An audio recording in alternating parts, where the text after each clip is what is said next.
30 अक्टूबर को होने वाले उपचुनाव के मतदान हेतु जिला के अन्य क्षेत्रों से नियुक्त पोलिंग पार्टियों के पीठासीन, सहायक पीठासीन तथा मतदान अधिकारियों के लिए आज बुधवार को स्थानीय GSS स्कूल के प्रांगण में फाइनल चुनावी रिहर्सल आयोजित की गई।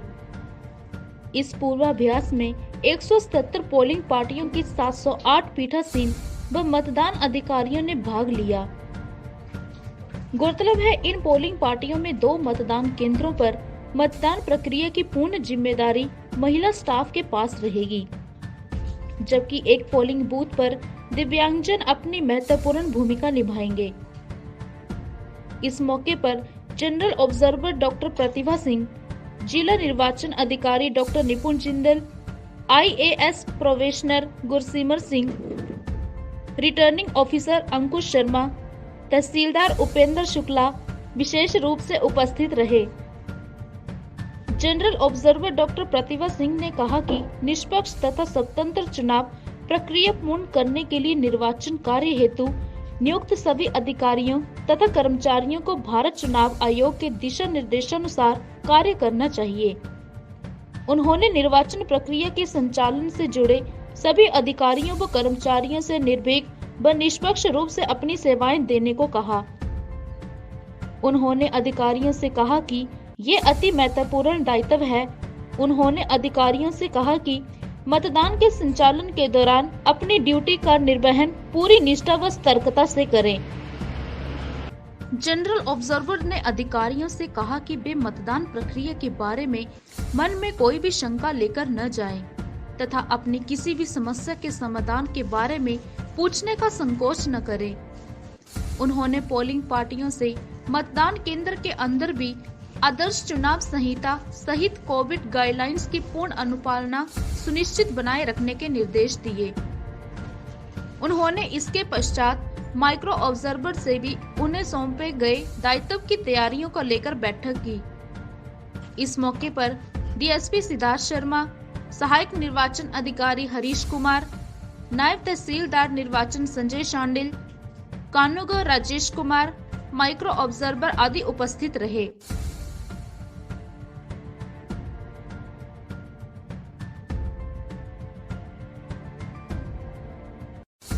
होगा कि वर्टिकल होगा, तो ये सारी चीज़ों को आप यहाँ जितना उससे फ्रेंडली होंगे, जितना आप उसको अच्छे से देखेंगे EVMs के तीनों सेट को, उतना आपके लिए अच्छा होगा।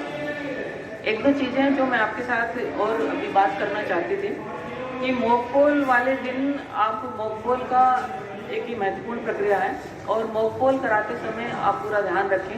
आपको मालूम होना चाहिए किस टाइम आपको मॉक पोल स्टार्ट करना है, किस समय तक आपको एजेंट्स का इंतज़ार करना है।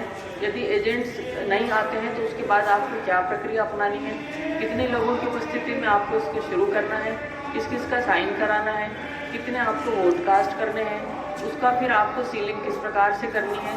तो मॉक पोल भी इस सारी प्रक्रिया का एक महत्वपूर्ण अंग है और आपको उसके बारे में पूरी जानकारी होनी चाहिए। वीवीपैट स्लिप्स को हम अंदर ही नहीं छोड़े, ये भी हमें खास तौर से इसका ध्यान रखना है। अन्यथा जब काउंटिंग होती है और आपका वोटिंग का जो बैलेट का अकाउंट उससे मैच नहीं करता है वोट से, उस समय कई प्रकार की अन्य कार्रवाई करनी पड़ती है, दूसरी प्रक्रिया अपनानी पड़ती है। तो बेहतर होगा कि हम इस चीज़ का ख्याल रखें कि मॉक पोल की जो स्लिप्स हैं उनको हमें विधिवत रूप से जो प्रक्रिया आपको बताई गई है उसको पैक करके सील करके ब्लैक थैली में ट्रांसपेरेंट बॉक्स में हमें उसको रखना है। दूसरा बिंदु, एक वीवीपैट के बारे में आप लोगों के नोटिस में जैसे काफ़ी ट्रेनिंग्स में अभी बता भी दिया गया है कि वो बहुत ही सेंसिटिव इंस्ट्रूमेंट है और उसका ख्याल बहुत अच्छे से रखना है। हम तो मुझे पास्ट के कुछ एक्सपीरियंस का ध्यान है, जैसे कि जो पीले बल्ब की रोशनी भी होती थी, रादर हम भी उस पर कंटिन्यूसली पीले बल्ब की रोशनी नहीं पड़े, हेलोजन लाइट्स लगा दी जाती है पोलिंग स्टेशन के अंदर कि देर तक काम होगा, तो टेम्परेरी सिस्टम किया जाता है हेलोजन लाइट्स का। तो आपको ध्यान ये रखना है कि उसका एक्सपोजर नहीं होना चाहिए। वीवीपैट का एक्सपोजर, उसकी जो स्क्रीन है उसका एक्सपोजर उस पीले बल्ब के साथ या हेलोजन लाइट्स या सूर्य की लाइट्स के साथ में नहीं होना चाहिए, अन्यथा उसका सेंसर इतना सेंसिटिव है कि उसमें दिक्कत आ सकती है। तो इस चीज़ का भी आपको ध्यान रखना है। हिमाचल प्लस न्यूज के लिए नूरपुर से भूषण शर्मा की रिपोर्ट। पिया तो रखे सा अभिमान, पिया तो बीती यादों से नाता सहेजना सीखा, हाथ थाम कर जिनके चलना सीखा, गिरने लगती जब तो उनसे संभलना सीखा। पिया तो रखे सा अभिमान, उनकी डांट से खुद को तराशना सीखा। पिया तो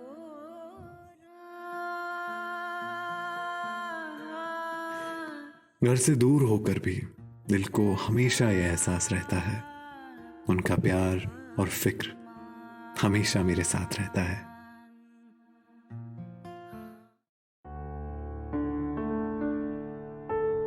भूषण ज्वेलर्स, अनमोल रिश्तों के लिए।